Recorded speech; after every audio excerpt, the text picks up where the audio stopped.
Look, Donald Trump isn't as bad as they say he is. Really only trying to make America great again.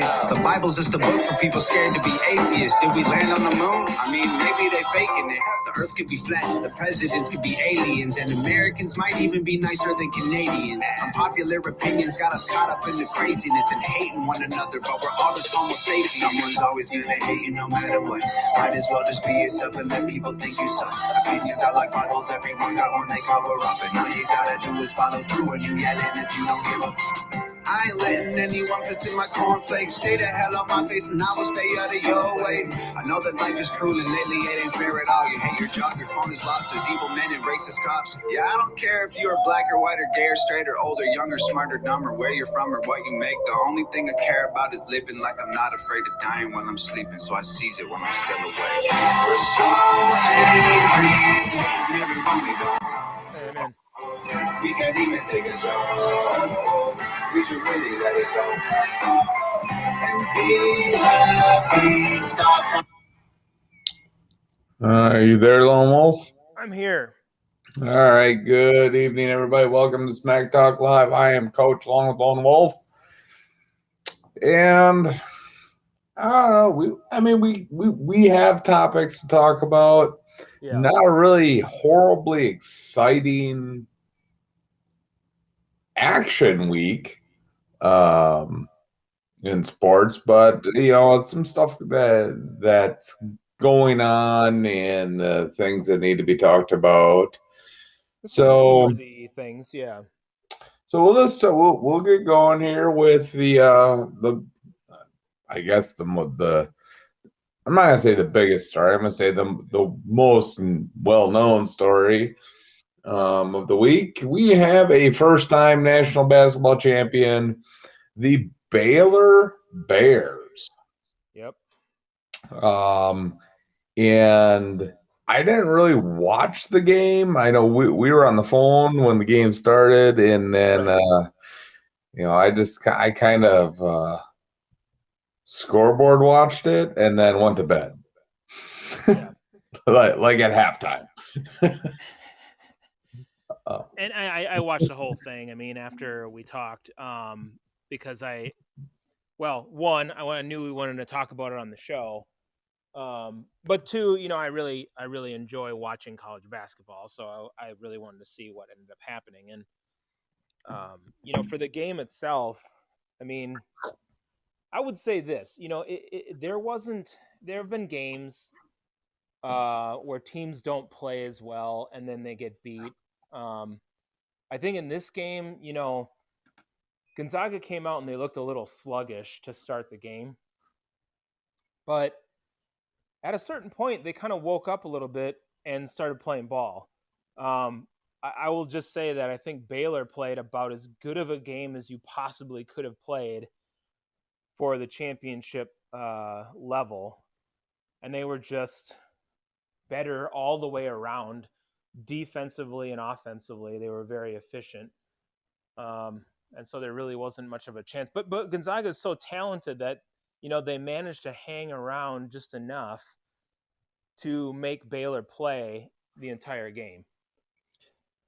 And they did. And they never let up. They never relented. And that's the thing that I like. And Coach, you know what this is like. I mean, you've won championships. So if you are in that championship game, you don't come out flat in the second half and give your opponent a chance to catch back up. You keep your foot on the gas the whole way through, and that's exactly what Baylor did. Because if they hadn't done that, I feel like Gonzaga would have put together enough of a run to keep it close or maybe even overtake them. So, yeah, I mean, I don't know. From what I saw on the scoreboard and the few clips I watched, when it got to halftime, I had it in my head that game was over.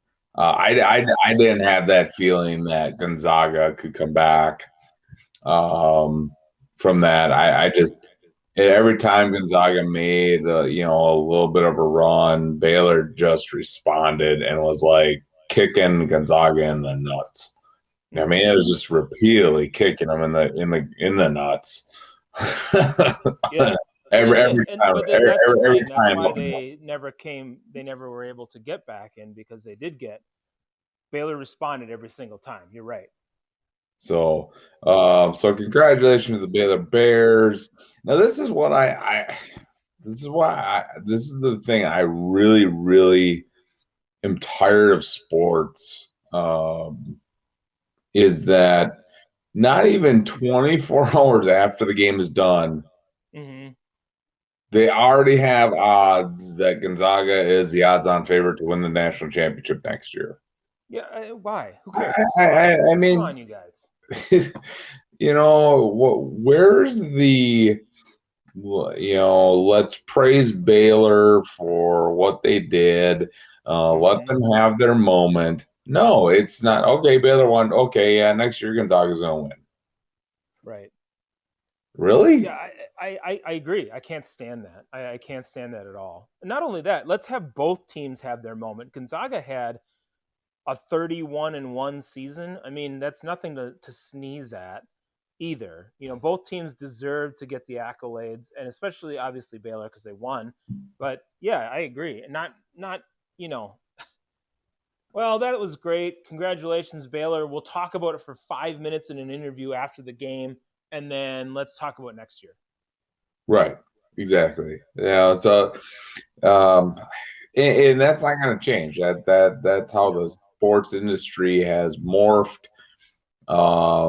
It used to never be that way, and now with social media, it's okay. We don't care who just won.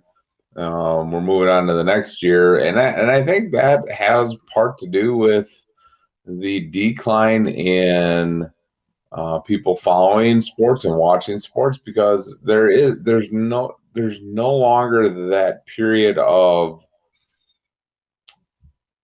praise that people get and the enjoyment of celebrating an accomplishment. It's just, oh, okay, no big deal.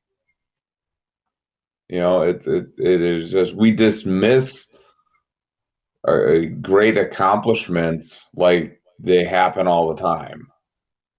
Yeah. So, but again, I don't see that ever changing back to the way it was. I mean, I would say, that some of us still do that. I think some people still do. You're right. With social media, a lot of times it's like, congratulations. And then, 5 minutes later, it's like, oh, what about this? Let's move on. Let's talk about this. As opposed to, how much work and time did those kids put into, getting to the point where they win that championship? And how much work did the coach put in to get them to that level to play for that championship? So I agree. I mean, 5 minutes is not enough to say, yeah, this was so praiseworthy and then move on. Right. Because that does not really encompass what they had accomplished at all. Exactly. Yeah. So, again, the NCAA basketball season is complete. And we now are basically, I mean, there's still college sports going on. You love the College World Series and things like that. But for the casual fan, basically, college sports are done until August when college football resumes in some form, some fashion. We'll see. I mean, if any indications are how things are going, college campuses are just going to throw caution to the wind and pack their stadiums and see what happens. So we'll see moving forward. Yeah, that's probably what's going to happen. But yeah, we'll talk about that later. Moving on to I think this one this is going to be have a little more traction than what it is that we have the Masters golf tournament being played in Augusta, Georgia, and no Tiger Woods. Right. Obviously, hopefully he's recovering well. But no Tiger Woods here. It's been an interesting first round. I have some pretty not diehard golf fans in one of my classes, but some big golfers that enjoy it. So we turned it on one of our TVs in our fitness center for class today and watched a little bit of it. But a couple surprises. I think Jay Rose. I did not expect a 7 under first round of the Masters. Yeah, he played in a phenomenal round, and not only that, but he played it with the conditions, which, from my understanding, were not the best. They had a lot of wind, Mhm. especially in a couple different places, that really made it very tricky. Right. And you had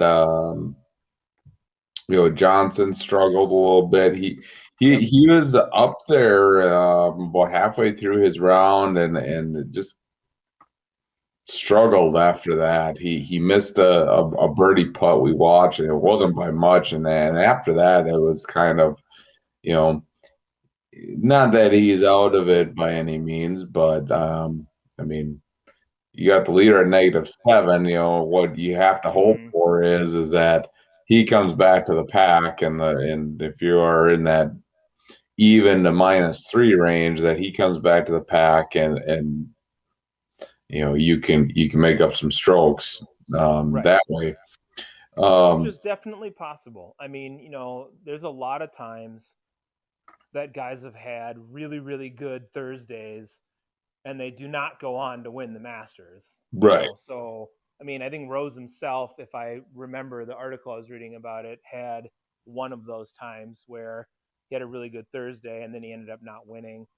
And I know he hasn't won this tournament either. I think he lost to Sergio Garcia in a playoff a couple of years ago. So, it's like you can have that, but yeah, it's just Thursday.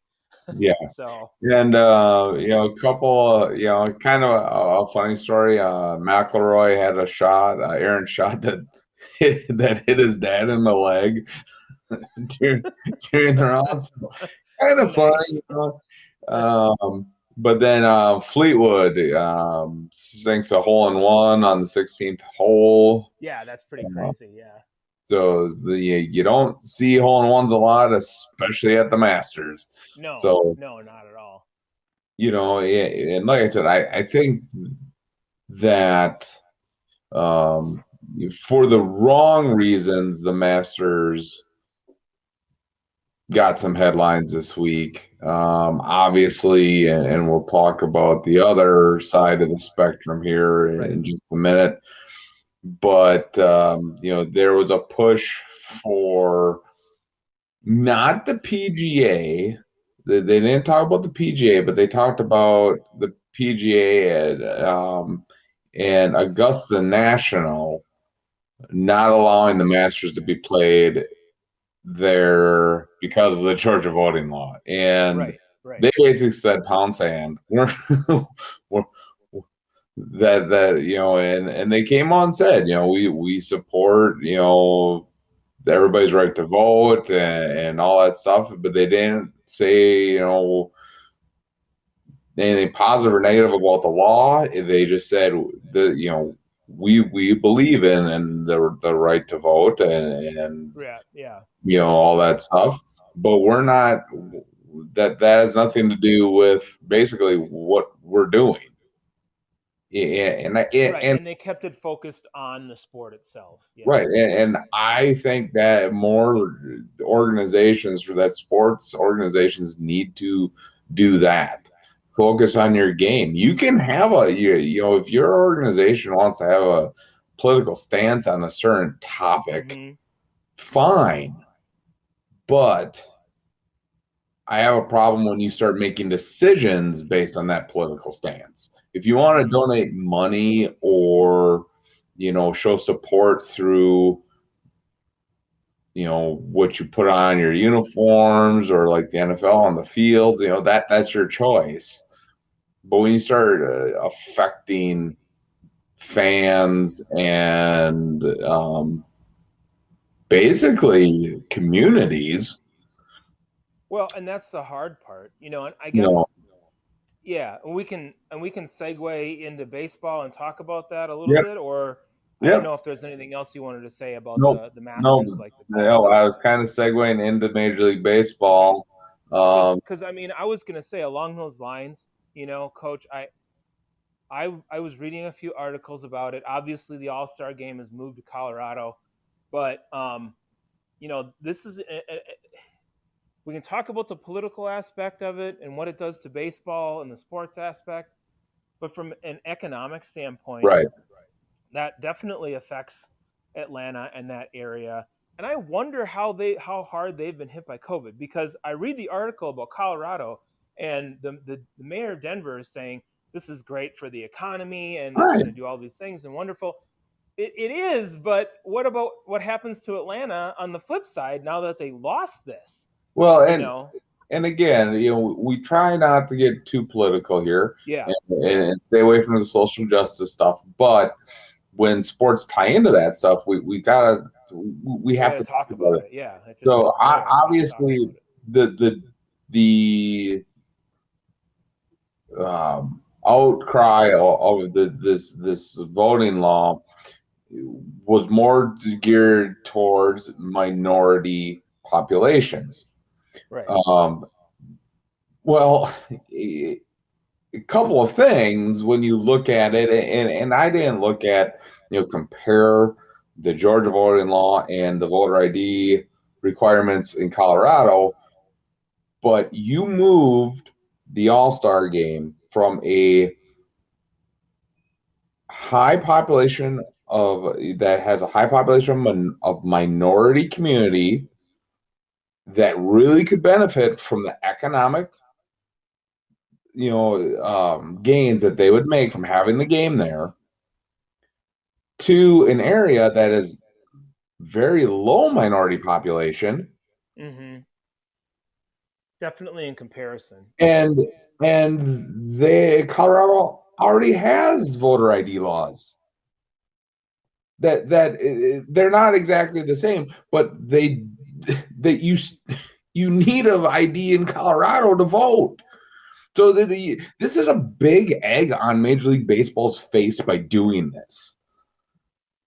If you're going to do this because of the voting law, and that's why they moved it, you should have put it in a place that doesn't have required ID to vote. Mm-hmm. To make your point.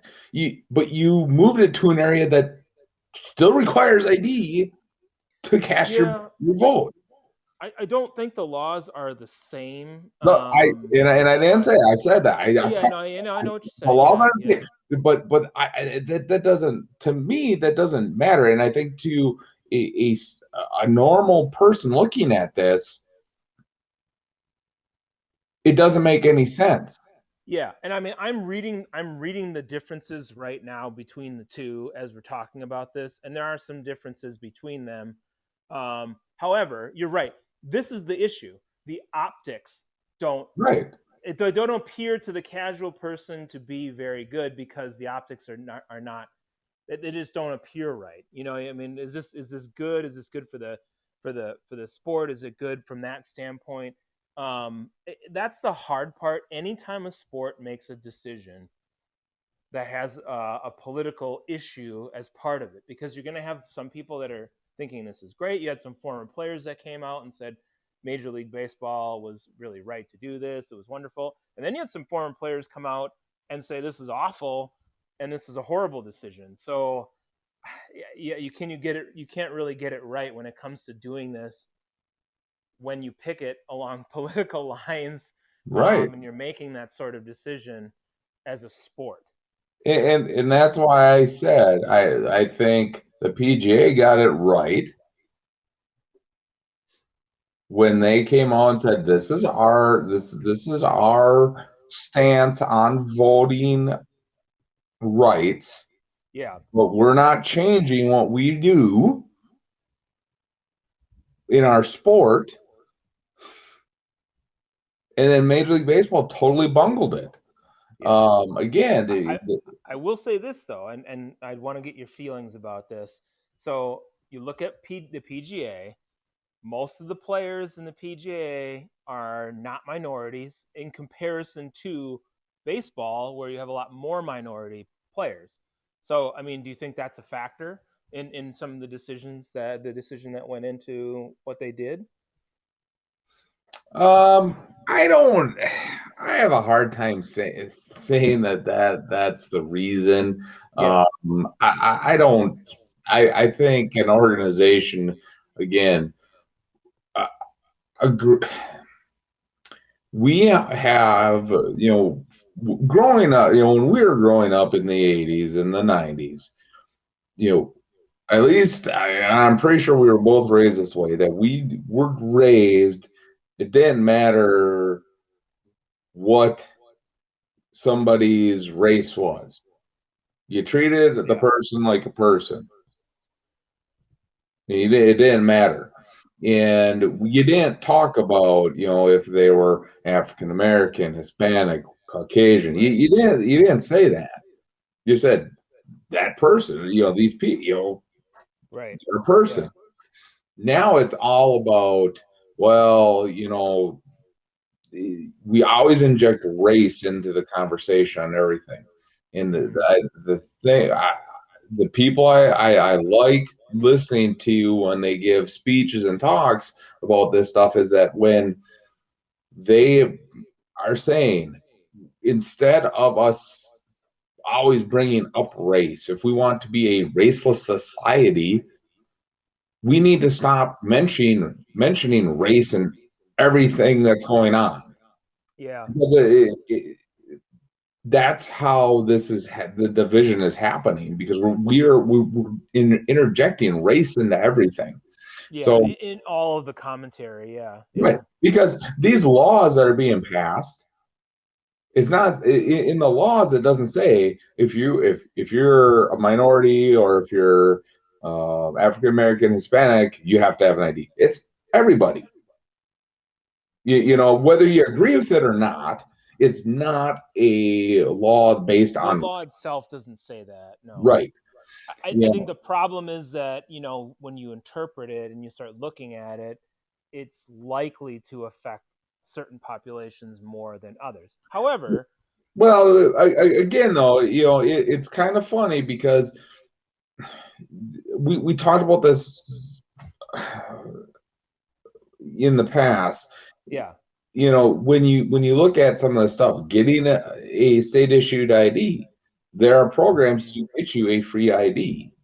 Right. And there's some great um, uh, videos that I've watched where the individuals are interviewing Caucasian individuals and talking about this stuff and making assumptions of the minority community, saying, well, they don't know how to get an ID. They don't know how to use the internet to get an ID and things like that. And then they interviewed the minorities and they're like, what are you talking about? We have ID. We know how to get this stuff. So Right. that Yeah. that's where I I'm very careful when we talk about this stuff, that it's not about race. And we have, I think we have to, just as a whole, stop thinking that things are passed, again, whether you agree with them or not, because of racism. It's I have a hard time saying that this law that Georgia passed, whether we agree with it or not, Hmm. is based off of through racism. I have a hard time saying that. Right. Well, I mean, I could disagree, but I think it's more, to me, it's more about, for us anyway, getting into whether baseball made a mistake in doing this, Right. and that to me is more of it. And I don't. I look at it and I say, okay, even if I politically agree or disagree with them, I think when we talked about this before, um, this hurts baseball. To me, it hurts baseball. Yes, you moved it to Colorado, and now you're going to have a game there, and you know, it's good for Colorado to have the All Star game there again, because they haven't had it there for quite some time. But I think you're leaving a bad taste in the mouth of some people in Georgia and Atlanta specifically. Um, and the sport itself can't stand up to this sort of stuff. We talked about that too. It's not like there's a bunch of casual fans watching it. I know people who watch it, but they've always watched it. The people who are always watching baseball. They're not a new fan. They're not a casual fan who said, "Oh my gosh, baseball's back on. I want to watch it now. I want to get into it." They have to attract that kind of fan. Yeah. And this is another thing that's still not helping them attract that kind of fan. No, and again, I'm not saying that this is right, wrong, or I agree with it, but you have that the polarized part of the right, and I'm not going to say Trump supporters, because I think there's more than just Trump supporters out there that feel this way on the right, that they are like, we're done.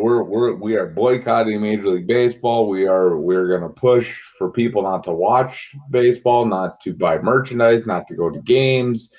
And again, I'm not saying I agree with it. I'm not saying, that they're right. But you had how many millions of people on the right vote that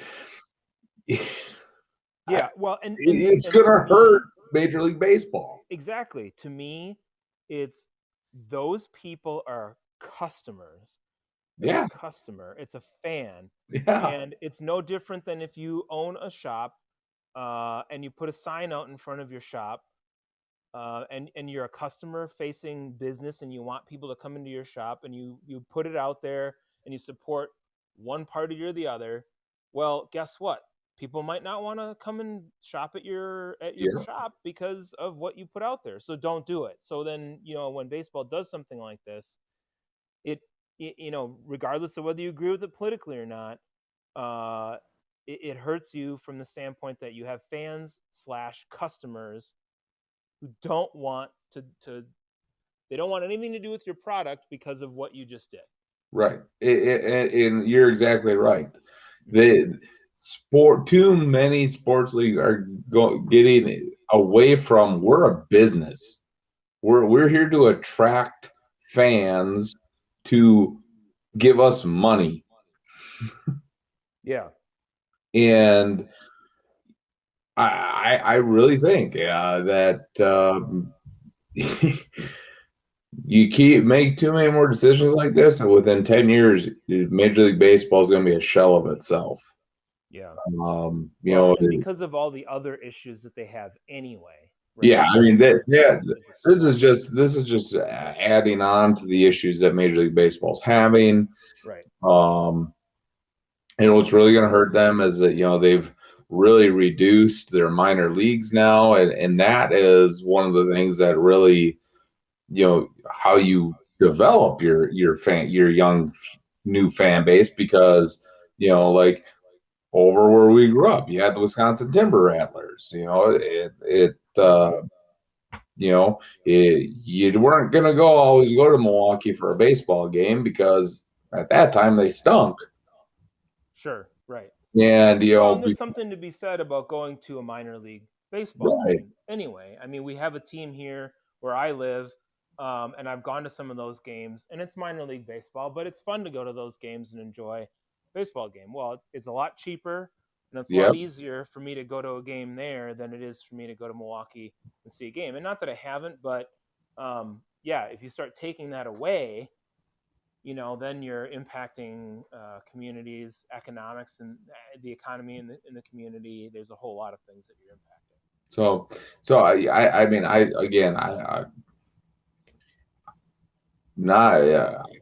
I really think they bungled this up. Yeah, they bungled it up again. I have no problem with them coming out against the law. I am not.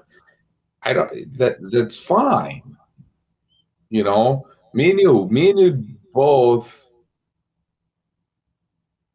have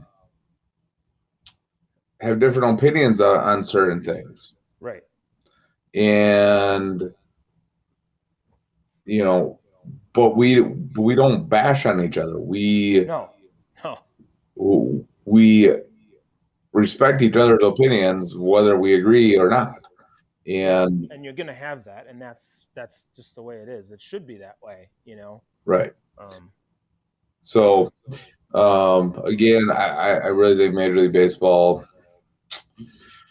is he, and here's the other thing too. So like, if they have the All-Star game there, and they have and whenever this happens, maybe they'll have a packed stadium. I don't know. They only have like up to 42% capacity for some of their stadiums right now, or something like that. But I don't want people to look at, say, them having a full stadium for the All-Star game and thinking, you know, baseball's doing well. Because I don't feel like that's representative of that at all.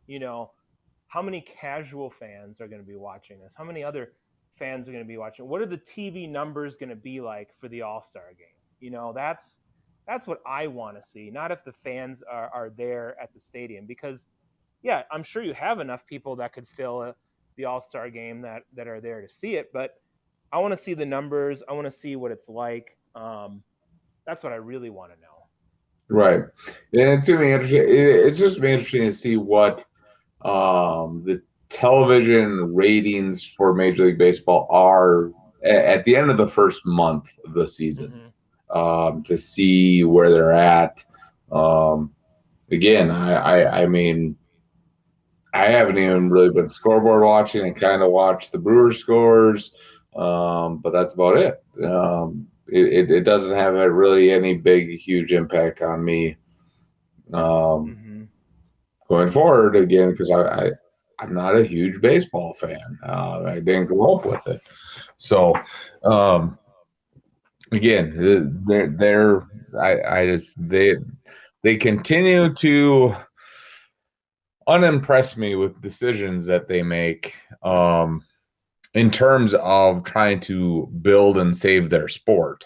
Right. Um, again, taking the politicalness out of it, again, I could fine. Oh, yeah. I You're mean, against the law. You're against the law. That's fine. That's your organization's stance on it. But you not only bungled it, in my opinion, but you're hurting a community that really needs it.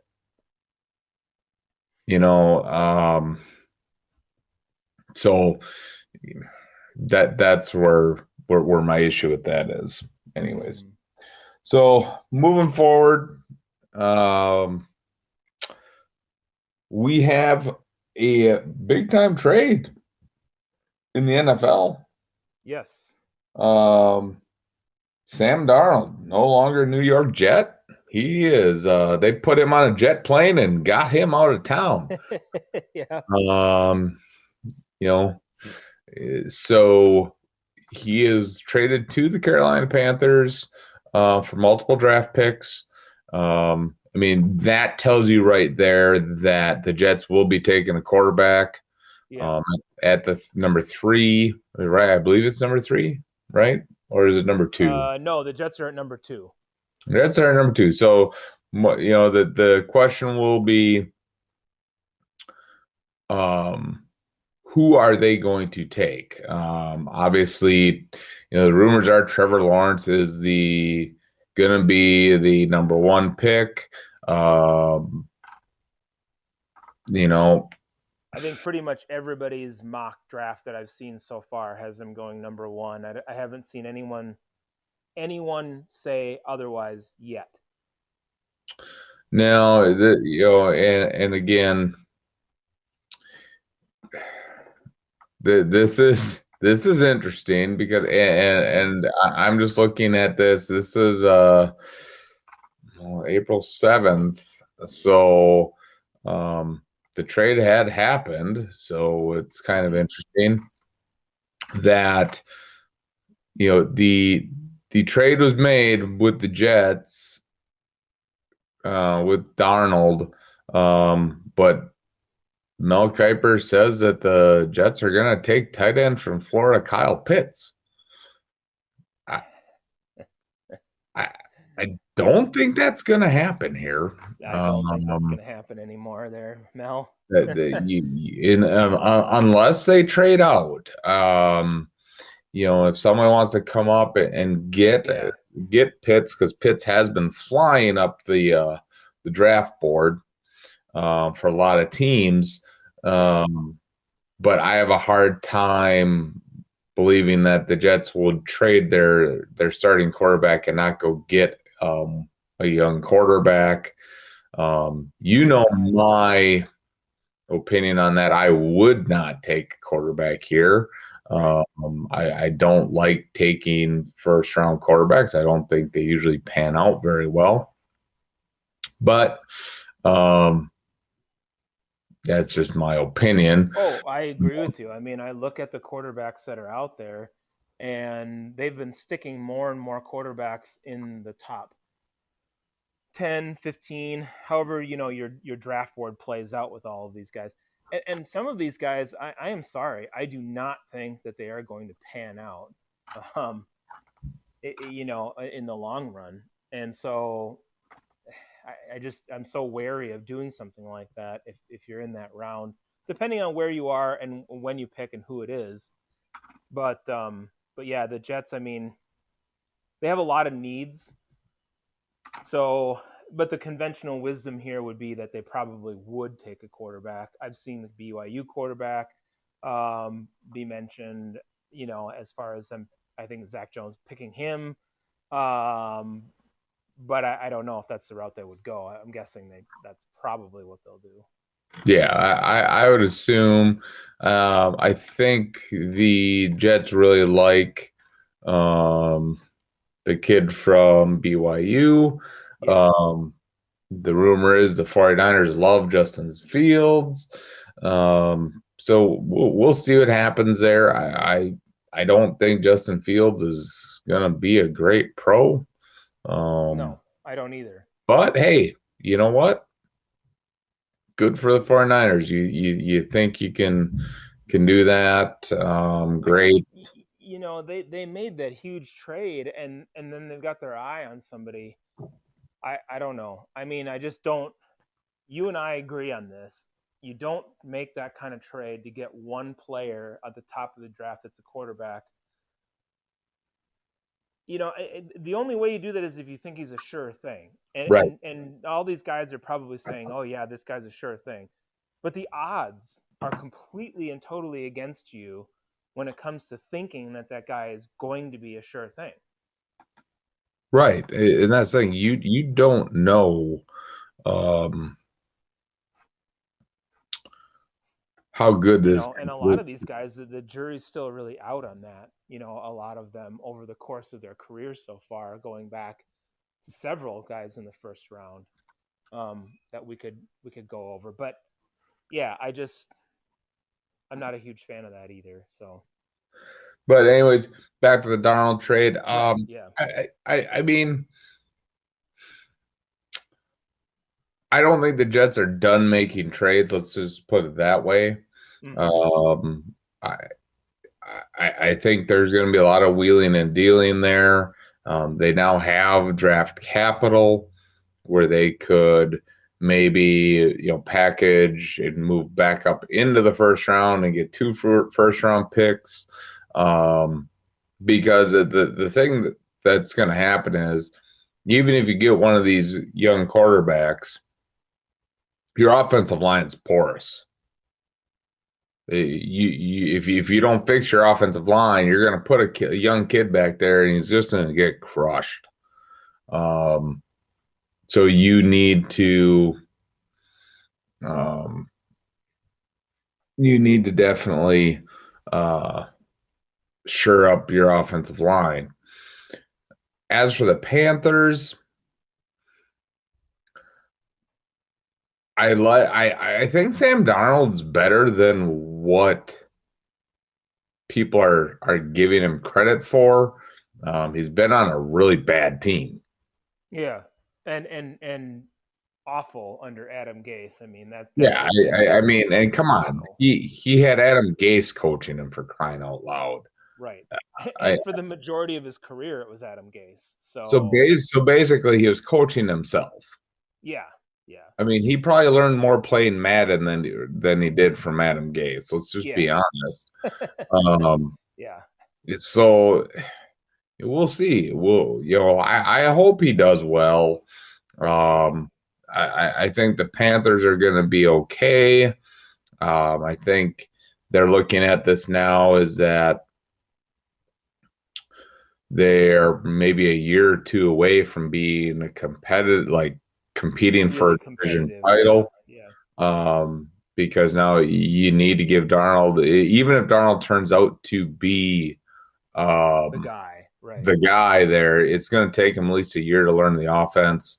So I would look not this year, but next year to see if this works out for the Panthers. If it doesn't, you could be looking at a total reset for Carolina because Right. you traded away 3 draft picks for Yeah, them. and now, Um, yeah, there was three. Yeah, now it, granted, they were a little bit later, picks. I mean, you had you didn't have any first round, or I don't even think there was a second round pick in there. I think it was the third um, round that was the highest, but I can look at it again. yeah, let's Um, see here. I thought there was a second round pick in there. Um, let's just look real quick here. let's see if I can find the article. It was a second rounder. You're right. So a sixth rounder in this draft, a second rounder, and a fourth rounder in 2022. And to be honest, So for the Jets, those could be good picks because if the Panthers are 6-10, you're looking at possibly the first 10 picks of a round right there. right. So that those could be some pretty decent picks.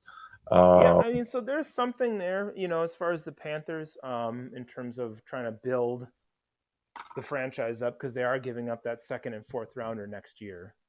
yeah. So So, I still think it was a good trade for both teams, though. I mean, I well, look yeah, at it and I think that Darnold needed to move on from New York. You know, yeah. I think it's good for both organizations. It's going to be I think at least 2 years before we know who um, got the better end of it, if hmm anybody. Um, sure, so yeah, we'll see there. Um, but I think it makes Carolina look now. They have Christian McCaffrey should be back. They did get Robbie Anderson, so I mean, they do have somebody that Darnold is familiar with. As a receiver. If they can get another offensive lineman and a receiver either in the draft or in free agency, most likely in the draft, then they're not looking too bad, as far as their offense is concerned, that as that long as Darnold performs well. but that defense is still um, not very good. Yeah, it's young, and so you've got some really good pieces there. They spent all their draft picks last year on defense, so um, we'll see. I mean, I don't know. I think if the players mature well, and they could still be good, but yeah, it's not the best yet. So So, a couple other NFL stories. The the the Sean Watson situation is getting very interesting.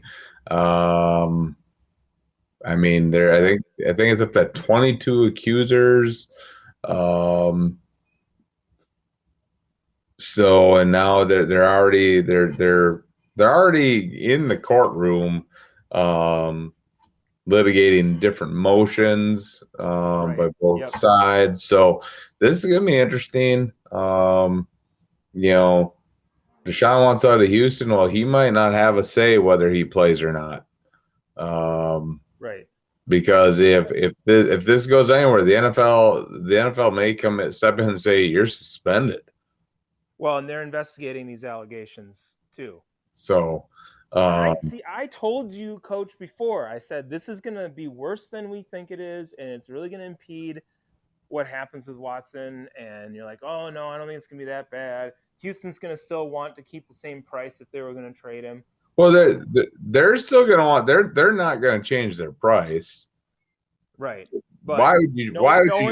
one's gonna pay that price right now. Why would you want this guy on your team right now? Well, I agree. I'm I not saying mean, if people are he's gonna. not even gonna play, then why would you trade for him? I didn't never said that people were gonna pay the price, Lone Wolf. I said they're not gonna come off that price Yeah. because they have all the leverage now. Sure. Watson had zero leverage. Zero. He has zero leverage.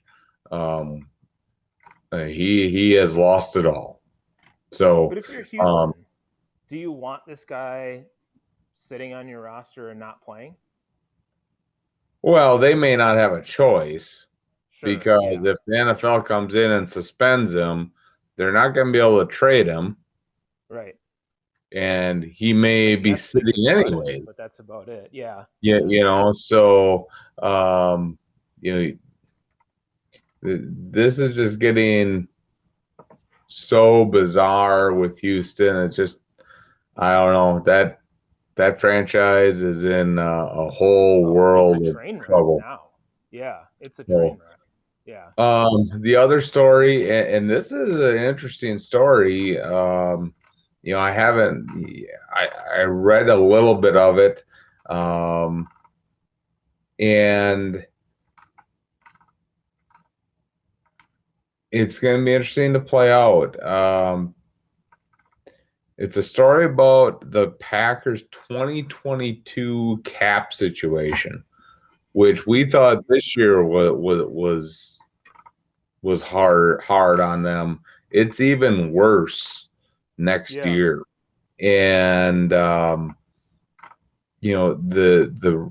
possible scenarios that are floating around there is that the Rodgers will be gone after this year because they don't want to rework the deal. The reason they didn't rework it and extend the money out is that the dead cap number would have ballooned next year to $31 million compared to I think it'd be 14 if they would trade him or release him. Mm-hmm. But again, that's it's good. I don't know. I think it's a bit premature to talk about the cap for next year without knowing what the number is that they're going to finalize it at, though, right? I mean, Well, it's estimated to be at about 192 million. So they're projected to be almost 40 million over okay, next all right, year. sure. And again, it's all projections, That's what I'm saying. Yeah, it's just a but projection right now. but it's interesting to start looking at that stuff because when you're in the front office of an NFL franchise, you have to Oh, for sure, these look guys are down the looking at line it. and Yeah. have a plan in place. And you look at these organizations that don't do that, they are train wrecks. Yes. Yeah. Yeah. Green Bay has been, besides New England, has been in the most postseason games in the last 20 years. Right. They have the third most playoff wins in the last 20 years, behind New England and Pittsburgh. So their process works. Now it doesn't hurt. You've had two of the best quarterbacks in NFL history on your Sure. Yeah. your franchise, but Yeah. the way they're going about building this Yeah. roster now, you may be able to get by with a one seat, that second tier quarterback for a little bit. There's some videos that are leaking of Jordan Love working out in California, and he looks pretty good. Now again, it's just shorts, t-shirt, whatnot. But hey, the whole thing. Yeah. He looks just as good as some of these guys at their NFL pro days. Right. So, but really, I mean, yeah, you can say people have speculated on this. The Packers drafted him to light a fire under Aaron Rodgers. The Packers drafted him for this or that. but as an organization, they came under a lot of fire and criticism for drafting him. But a lot of organizations don't do that, and look where they end Yeah. up without having a succession plan in place at all. And I Well, was just talking to somebody I know who is a Bears fan, and I just, and I was mocking him a little bit because, we're friends, we know each other, and he just said, yeah, he said the Ryan Pace era in Chicago needs to end because Andy Dalton's named as the starting quarterback and nobody in Chicago is rejoicing. But that's what a lot of franchises are like. They just don't mhm. have a good quarterback situation, and Well, every yeah, year they're trying to figure it out. and now here's a perfect example. Look at Philadelphia. Yeah, That you draft Jalen Hurts, and they got flack for that. Well, now he's your possible starting quarterback next year, right. They did, and the Philly fans were really upset when they drafted him too. right? Yeah, But now they're happy because right. Carson Wentz fizzled. They traded him, and now you still have Jalen Hurts. So, and there's speculation that Rodgers is going to retire Right, and take over Jeopardy. and He take didn't over say that in Jeopardy. his interview, but he wants to maybe do both. I don't know. That's what he made it sound like. So But look, I told you this: if yeah. Green Bay wins a Super Bowl, Right. Rodgers is gone. Oh, if they win it this year, he's absolutely done. I agree. He'll get married. He'll do Jeopardy. He'll be happy. Right. And Yeah, because he'll so have that second ring and he'll be all happy. right. Yeah. So I think as soon as he gets his second ring, he's out the door. Yeah. Um, I don't blame him. I've been saying that for 2 years, and I'm not going to Yeah. come off that. Yeah. Um, And if so he doesn't, then maybe he'll just pick the right time to ride off into the sunset. But if he does, yeah, I think he's done too. I agree. so, but again, those are a couple of highlight NFL stories.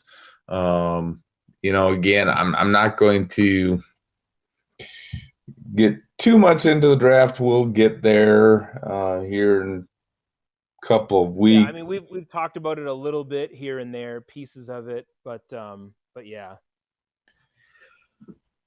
The fun. I'm trying to think if there was another story I wanted to talk about. Gotta pull it up here. Oh, we have some NBA stuff going on here. We believe it or not, we are getting closer and closer to NBA playoffs, and Yeah.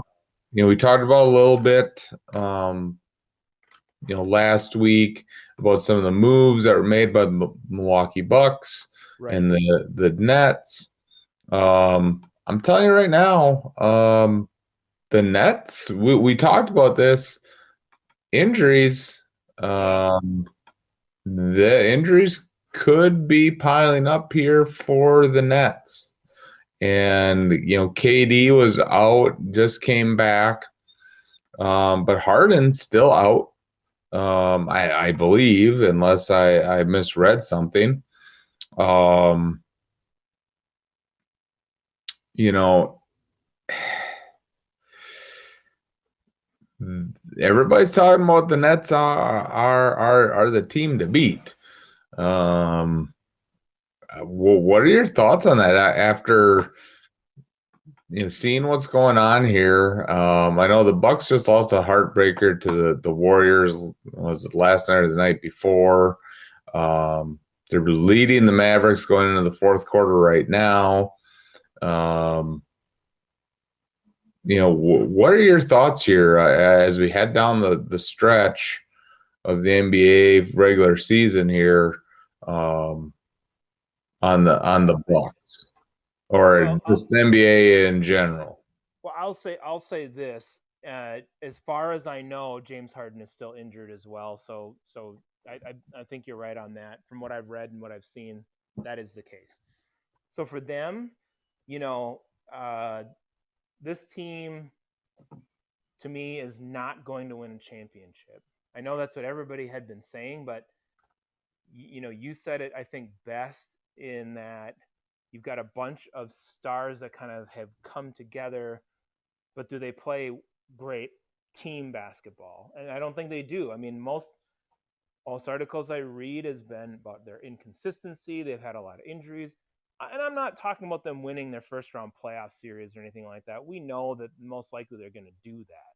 But they're not going to be judged based on that. They're going to be judged on winning a title, and they're not going to do that.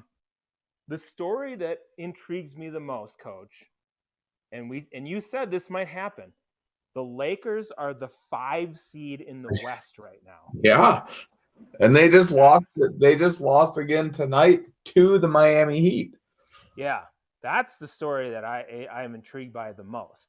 Could this be, and dare I say it, could this be the start of the end for this Lakers, run here already? The 1 year run.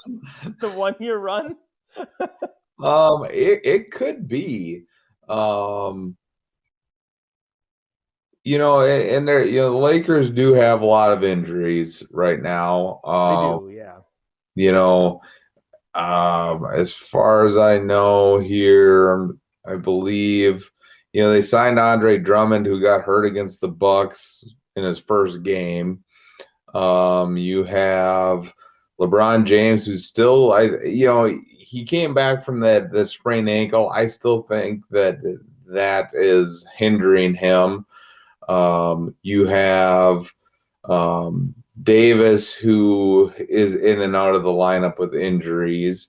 And when you have your 2 superstars that are dealing with nagging injuries, never a good sign. That's not a good not sign. at all, yeah.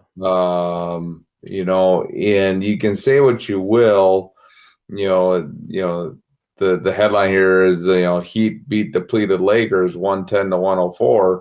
Well, guess what? It doesn't matter. You lost. Yeah, you still lost. Right. Your leading score here, I'm just looking at the box score.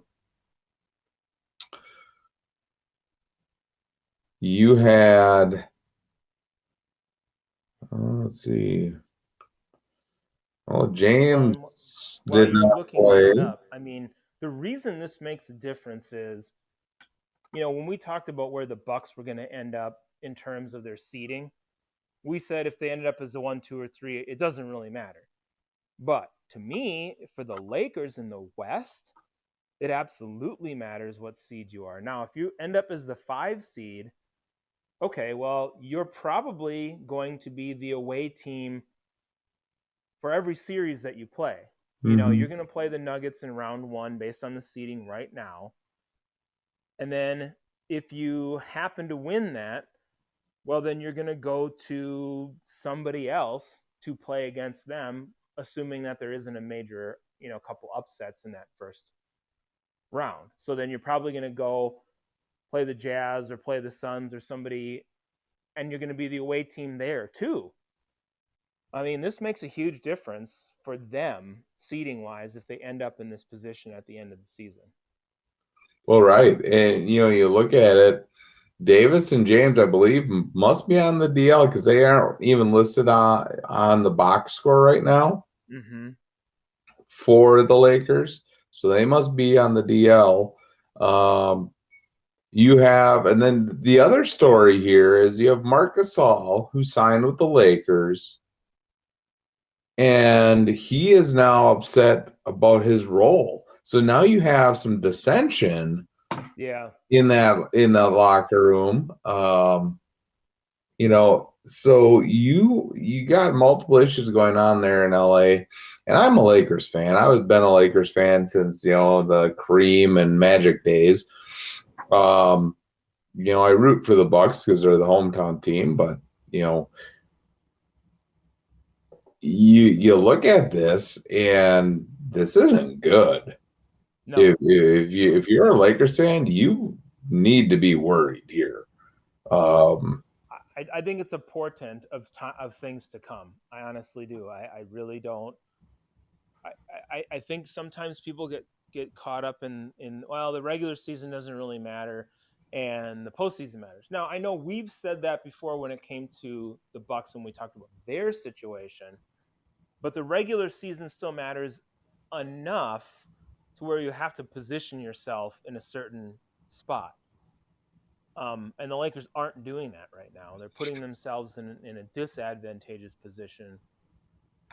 And I think I think it really do. It's a sign of things to come for the postseason. You have way too many good teams in the West to roll the dice at being like the 5 seed and hoping that you can just put it together for the playoffs. Right. And again, I think for the Bucks situation is different. It is, yeah.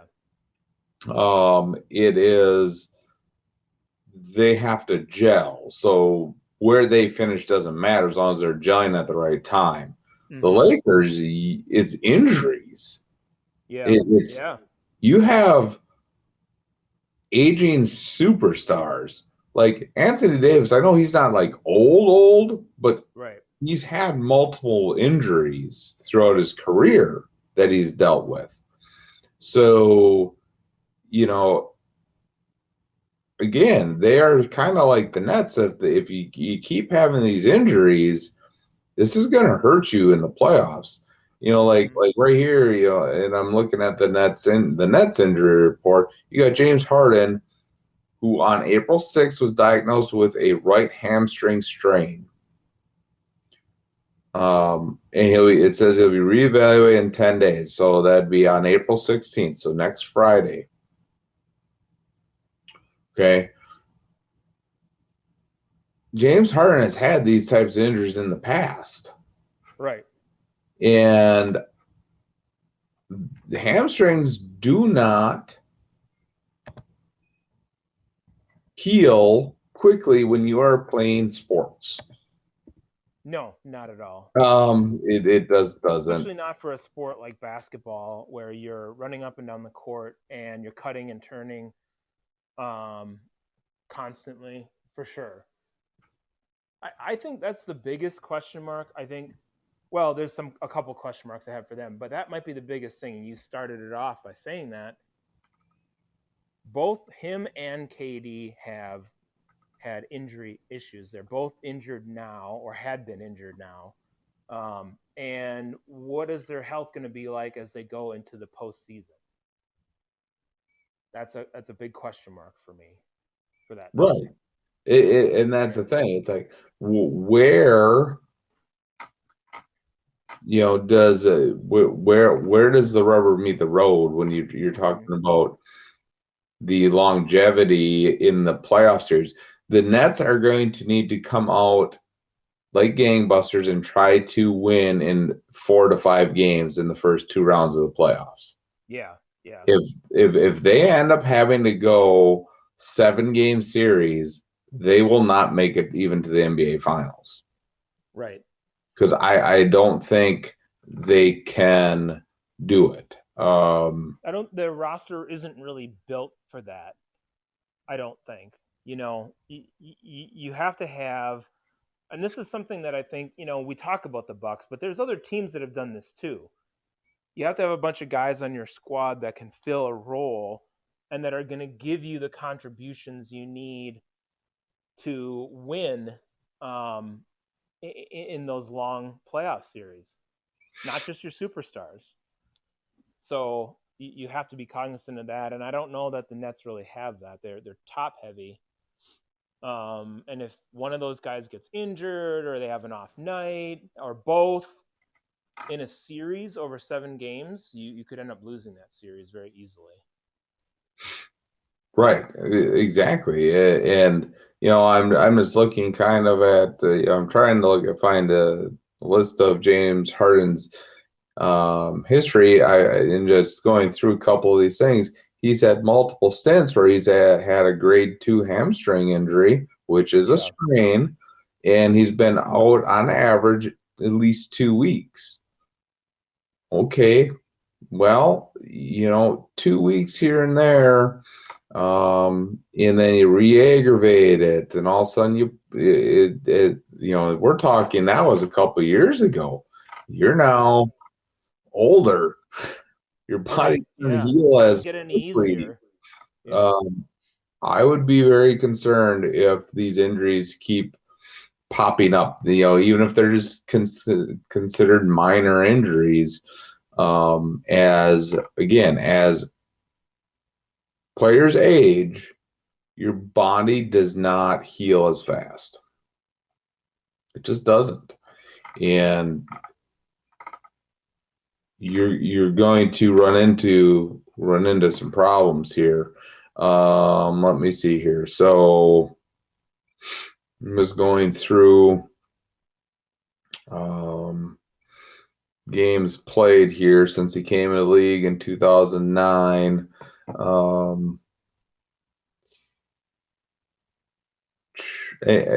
He had a stretch when he first got to Houston. When he got to his first 4 seasons, Houston, he played 78 games, 73 games, 81, then 82 games, and then 81 games. Then since 2016, he's played 72, 78, 68 last year, Mm-hmm. and then 8 games with Houston this year, and then into the Nets. So he's probably already down into that, the mid 70 range. So Right. it's been 5 years since and I get it, in 18, okay, it was 4 games. 4 games, though, that this is just regular season. This isn't the playoffs. You look at last year in the playoffs, he played in 12 playoff games. I'm not sure how many games they played there, but that you have to look at that too, where I mean, I just think that it's a possibility of being if you're in this situation right now and the playoffs are going to be in May. um that's something to think about and is a possibility, like you said, of him. What's a grade 2, so he could potentially re-aggravate that depending on how quickly he comes back or what happens with it. They would be more wise to make him, or see if he will rest longer, because I don't think they really need to have him out there for the regular season. Um, and maybe save him for the postseason, but we'll see what happens. I don't know if he's going to do that or not. right, I don't know, what they're how they'll handle him. And again, and they're just going to be re-evaluating him.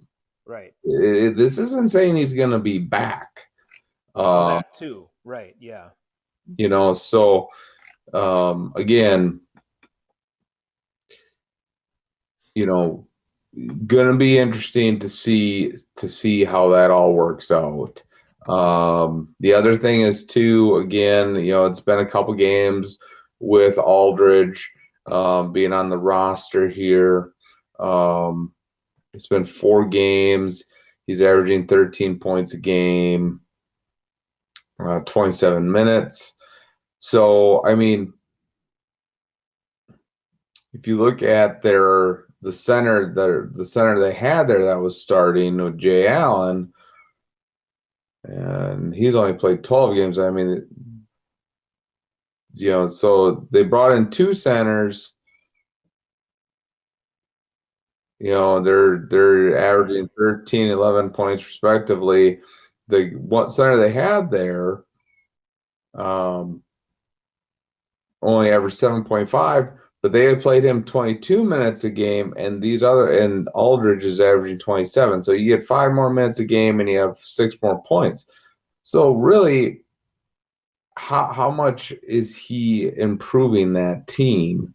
Again, and then Blake Griffin, he's again. I think he's pretty much a non-entity. I I mean, mean, I wouldn't say that. It just he's not what you thought you were necessarily going to get out of a guy with that name, but now you're just getting a name. but how about this? So you bring in, um, these guys. You would think for more defense and rebounding, right? Aldridge and Griffin. Well, rebounds per game, offensive rebounds per game for Aldridge is 0.3. That's less than one a game. Yeah. Only 5 defensive rebounds, 2 blocks. Okay, and you're paying him a boatload of money. Yeah, that's really good. Griffin is averaging 0.6 offensive rebounds a game, 4 defensive, 4.6, and a 0.7 blocks per game, or no, a half a block per game. Yeah. Again, so eventually here, and people are like, oh, big deal. They have a lot of look at all these guys they have now, though. Eventually, and this is where I think people don't understand this. Griffin, Aldridge, Harden, Durant, they all have pretty big egos. Yeah. And eventually, if things start to teeter a little bit, they get in with, and we forgot Kyrie Irving in there. Yeah. Yeah, exactly. You also he's no exception to that thing, that situation. You get into this situation where you're in a playoff series and you're playing the Bucks or the 76ers and you're all of a sudden down 3 games to 2, 3 games to 1, or 2, even 2 games to 1. Sure. Yeah. And you have to go on the road now and win at least 1 game to stay in a series. I think that's where the issues can really. I think that's where they will come up. I really do too. I agree with you, Coach. I mean, that's where the egos start to get a little, because right now, okay, you lose a game or something in the regular season, they're not going to get nuts about it, but they have expectations all laid upon them, and they all have the ego to match. So you go out there and they're in that playoff series, the pressure starts really building. Well, right. Yeah. And that thing, it's like you look at, I'm looking at their depth chart now. I mean, the guy they had starting at center who leads the team in rebounds and blocks, DeAndre Jordan, Yeah, went from starting to being like dead last on their depth chart in their playing rotation. right. To go behind Aldridge and Blake Griffin, who are averaging pedestrian numbers. You don't think that's going to make that guy kind of, like, why am I here? Yeah, and DeAndre Jordan's a good player. So Right. why do you do that to him and you bring in a name, and a guy that's not going to play as well? So, yeah, For sure. Again, I'm. It's going to be interesting to see how what happens as we move down the down the line. Because like Blake Griffin, he's a bench player right now. Yeah.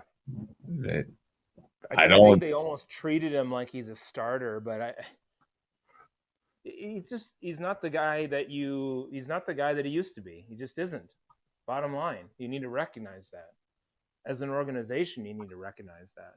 So, but again, you can see that the media wants the Nets to win because it says Durant's perfect return fuels Nets 139-111 rout of the Pelicans. Well, let's be honest here, people. It's the Pelicans. Yeah. So again, I think they could have beat and routed the Pelicans without Kevin Durant. Right. Yeah. And they could have and should have. So I agree. It's one of these, things where there's this over hype of these players in the situation, and the media is like, this is the best team and blah blah blah. It's really not. And not only that, I've seen some rankings from actual sports writers about basketball that write about basketball all the time, and not just maybe a random article about some of the stuff, or even some of the other sports writers. But for the most part, it was a good sports writer. And the Nets were not the number one team in the power rankings, so I just don't feel like they are, and I don't think they deserve that moniker. So I'll tell you right now, I don't think that the Nets are the best team in the East. Yeah, you have the best names. right, You have the biggest names. yeah, But and again, the Bucks are struggling against the Mavericks tonight. It's just for some reason they struggle out west here. But again, and I want to say, I don't know if I think I think the Bucks have learned their lesson a little bit though. And Giannis isn't playing today. Giannis is out right now too. And again, though, they've learned their lesson, because in the past, Giannis, gets nicked up and he plays through it, instead of resting. Well, they're resting him now. yeah, yep. He's won 2 MVPs. He doesn't need another MVP. Right. He needs an NBA title. So I think the Bucks have learned. And they're doing this the right way. They're allowing, they're taking, a couple losses here and there that I think in the past they wouldn't have taken. But we'll see too. There still hasn't been. There's rumors that they're going to get Rivers signed. That hasn't happened yet. I don't know what's going on there. I don't think they're done making moves. I think they still can make a few more moves with some free agents to bolster their roster. But I just look at them though, Coach, and I just see a lot of depth. They've got a ton of that, and guys who are contributing minutes all over the place. So I see them as and then we talked about this. They built themselves roster wise to succeed in the postseason. They've got guys that are scoring lots of points, and they've got stars on their team. But they have a lot of depth all the way around. I mean, you've got 1, 2, 3, 4, 5, 6 guys that are averaging double-digit points. Yeah, so I mean, that's depth. Well, yeah, and tonight you have both Giannis and PJ Tucker both out. I mean those are two guys that are keys to this roster right there. Right, they are. Yeah. I know PJ Tucker's a backup, but he's a good backup. And when you have both of them out of the lineup, it makes a difference. Yeah. Yeah. That's going to change Plus, things. you're playing a good team. You're playing a playoff team. So but yeah, so I think they'll be okay. They do have to prove it though. They do have to prove it against the Nets and the Sixers. But again, I think they've learned their lesson. They don't have to press to get that number one seed. And you look at it this way, the Bucks are flying underneath the radar. Yeah, they are. The pressure is going to be all on the Nets. Right. If they don't get it done, this is an utter disaster for the Nets this year. Yeah, I mean, they really kind of went all in on this whole thing. So yeah, if they don't win it, for sure. Because now too, with they just signed Jrue Holiday to a contract extension, and with the trade they just made to get PJ Tucker, they actually had got themselves underneath the luxury tax this year, so they don't have to pay that, so they can actually go out next year and get another major piece if they want to and pay the luxury tax next year instead of this year. Right. So they're being very smart with how they do this thing, knowing that they position themselves really well for this year and next, even. for the next foreseeable future, I think. Right. So again, I'm not like all in on that the Bucks are going to be able to win the NBA title, but I'm also not like They have a really good chance to do so. I'm not sitting here thinking that they don't have a chance because of the Nets. I'm not as afraid of. I'm more afraid of Utah and Phoenix. Yeah. Than the Nets, to be honest. Yeah, and you've got some really good squads in the West that you Yeah. have to worry about. Yeah, for sure. So yeah. So we'll see what happens. It's going to be interesting here as we move closer and closer. We are. I think there's 20 games left.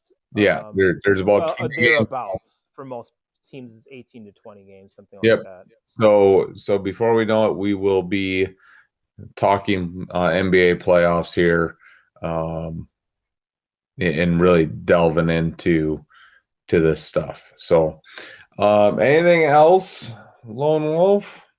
No, the only thing I was gonna say is it is getting closer to the draft, so we probably will need to delve into that in short order here. Even as a preview, maybe the next show or the show after that, but probably the next show we might have to delve into the NFL draft here and really go over everything before we actually have the draft show, which would be that Thursday. We can talk about that, this weekend or early next week and figure that out. But yeah, that will be coming up here pretty quick. And then we'll be we'll be prepping for training camps for the NFL, because that's really what everybody wants. They want the NFL. It's all people want. A lot of the golden goose, the NFL. Yeah. But we will talk about that, when the time comes. So, I want to thank everybody for listening to the show. And if you want to be part of the show, drop us a line. Either you can comment on the YouTube videos, or you can send us an email, or when we're live, come on to Podbean and ask a question in the chat, and we'll get you into a show. But thank you, everybody, for listening. Have a great week, and we'll talk to you next time. Have a good night.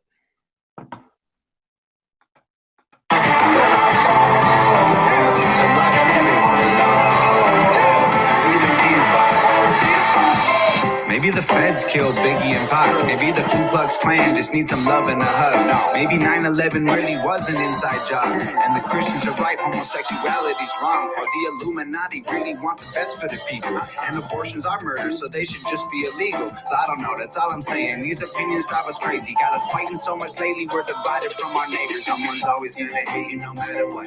Might as well just be yourself and let people think you suck. Opinions are like bottles, everyone got one they cover up, and all you gotta do is follow through when you yelling that you don't give up. I ain't letting anyone piss in my cornflakes. Stay the hell on my face and I will stay out of your way. I know that being you is harder than it sounds. You're the only one who can, so be you and do you proud. Yeah, I don't care if you're black or white or gay or straight or old or young or smart or dumb or where you're from or what you make. The only thing I care about is living like I'm not afraid of dying while I'm sleeping, so I seize it while I'm still awake. We're so angry, hating everyone we don't know. We can't even take a joke. We should really let it go and be happy.